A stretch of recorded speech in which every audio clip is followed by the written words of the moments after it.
qu'on le veuille ou pas, on est tous traqués. Et forcément, en tant qu'usagers, citoyens, eh bien, ces données elles vont remonter et elles vont permettre, c'est ça le côté positif on va dire, elles vont permettre à des commerçants, à des retailers et puis à des cabinets comme le nôtre de pouvoir conseiller au mieux grâce à des données extrêmement fiables qui sont collectées comment en fait? On a notre smartphone.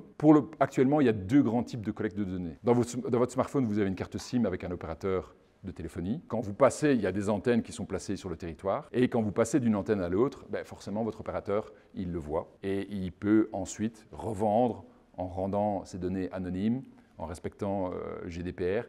Il peut revendre ces données à des cabinets, par exemple, comme le nôtre. Ça, c'est le premier type de données. C'est intéressant parce que la représentativité des données, elle est très bonne, puisque généralement, ces opérateurs de téléphonie, quel que soit le pays, ont des taux de pénétration très élevés, donc bonne représentativité des données.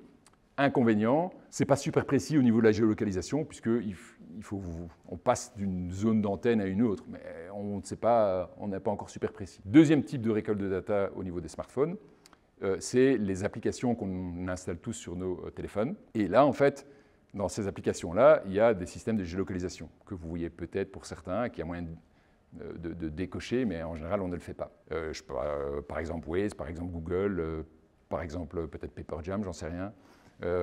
Et ces données, donc, elles remontent vers chacun de ces opérateurs-là. Et certains opérateurs de Big Data vont racheter effectivement ces données. Le désavantage, c'est que la représentativité dans ce cas-ci, en général, elle est moindre, puisqu'il y a un pourcentage de la population moins important qui va utiliser ces applications-là. L'avantage, c'est qu'on peut aller jusqu'à 5 mètres de précision. Donc on peut voir, par exemple, quand un consommateur passe d'un commerce à un autre, et ainsi de suite.